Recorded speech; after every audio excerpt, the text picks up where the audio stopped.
যুক্তরাজ্যের নোয়াখালী প্রবাসীরা বৃহত্তর নোয়াখালীকে বিভাগে উন্নীত করার দাবিতে জনসমাবেশ করেছে।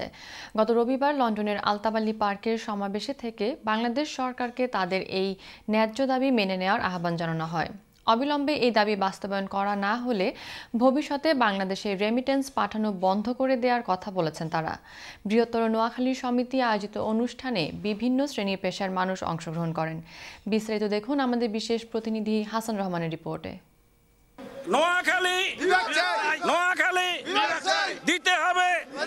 লন্ডনের আলতাবালি পার্কে দুপুর 1টা থেকে সমবেত হন শত শত নোয়াখালী প্রবাসী। তীব্র শীত উপেক্ষা করে তারা এসেছেন তাদের প্রাণের দাবি নোয়াখালীকে বিভাগ হিসেবে দেখতে। আগতরা বাংলাদেশের ঐতিহ্যবাহী জেলাটিকে বিভাগে উন্নীত করে উন্নয়নের নতুন দৃষ্টান্ত স্থাপন করার জন্য বর্তমান সরকারের প্রতি আহ্বান জানান। আগতরা বলেন, নোয়াখালীকে বিভাগ করা হলে বাংলাদেশের দীর্ঘমেয়াদী উন্নয়নে এই বিভাগ গুরুত্বপূর্ণ অবদান রাখবে। তাই তারা প্রশাসন উন্নয়ন, সরকারি পরিষেবা ও কর্মসংস্থান বৃদ্ধির জন্য নোয়াখালীকে বিভাগ করার দাবি জানিয়েছেন।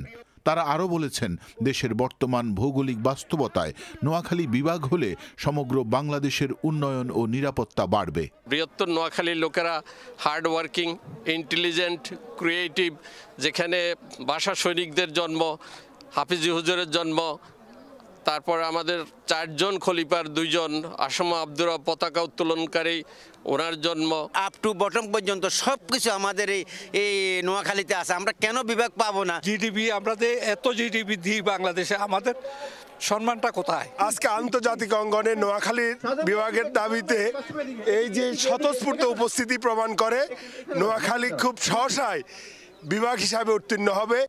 আগতরা বলেন, বাংলাদেশের অর্থনীতিতে নোয়াখালীবাসীর অবদান সব থেকে বেশি।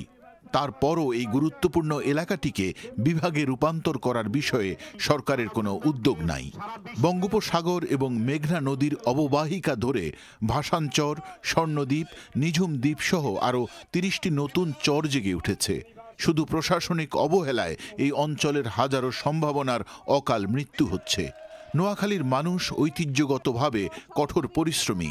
তাই প্রবাসীদের একটাই দাবি, নোয়াখালীকে বিভাগ করে দেশের উন্নয়নে তাদের অবদানকে স্বীকৃতি দেয়া। লক্ষ্মীপুর, ফেনী এবং নোয়াখালীতে আমাদের অনেক বড় ডিস্ট্রিক্ট। আমরা বিদেশিরা, আমরা রেমিটেন্স ফাইটার সবাই, আমাদের নোয়াখালী অনেক ধনী দেশ। নোয়াখালী ঐতিহ্য, সংস্কৃতি এবং ভাষাগত দিক থেকে খুবই উন্নত এবং আমাদের এখানে আছে হাতিয়া দ্বীপ, নারিকেল সুপারি, এছাড়া চর কুকরি, চর মুকরি, কি নাই এখানে। সবচেয়ে বড় কথা, বাংলাদেশের যে ল্যান্ড ক্রাইসিস, আরেকটি নিঝুম দ্বীপ অর্থাৎ আরেকটি বাংলাদেশ নোয়াখালীর এক পাশে তৈরি হয়েছে, সেই ল্যান্ড ক্রাইসিস দূর করার জন্য বর্তমান সরকারের দায়িত্ব নোয়াখালীকে বিভাগ করা এবং নোয়াখালীকে বিভাগ করে বাংলাদেশের যে ল্যান্ডের ক্রাইসিস সেটা দূর করা। নোয়াখালীর সাথে ভারতের স্পর্শকাতর সীমান্ত এলাকা চট্টগ্রাম, কক্সবাজার, রাঙামাটি, বঙ্গোপসাগর এবং মায়ানমারের মতো গুরুত্বপূর্ণ অঞ্চলের সংযোগস্থল নোয়াখালীকে বিভাগে উন্নীত করা সময়ের দাবি। সবাই বলেন নোয়াখালী বিভাগ চাই। সরকার দ্রুত সময়ের মধ্যে কার্যক্রম শুরু করলে এটি বাংলাদেশের ভবিষ্যৎ উন্নয়ন ও অগ্রযাত্রায় যুগান্তকারী পদক্ষেপ হবে বলে দাবি করেছেন অনুষ্ঠানে আগতরা। বাংলাদেশের শত বছরের সকল আন্দোলন সংগ্রামে সক্রিয় নোয়াখালীবাসী। ইতিহাস ঐতিহ্যের চারণভূমি এই নোয়াখালী দেশের অর্থনৈতিক, সামাজিক এবং রাজনৈতিক উন্নয়নে অভূতপূর্ব অবদান রেখে চলেছে। বর্তমান সময়ে দেশ বিদেশি নোয়াখালীবাসীর প্রাণের দাবি এই এলাকাকে বিভাগে উন্নীত করা হোক। Hasan Rahman, channel S news, Altab Ali park, London.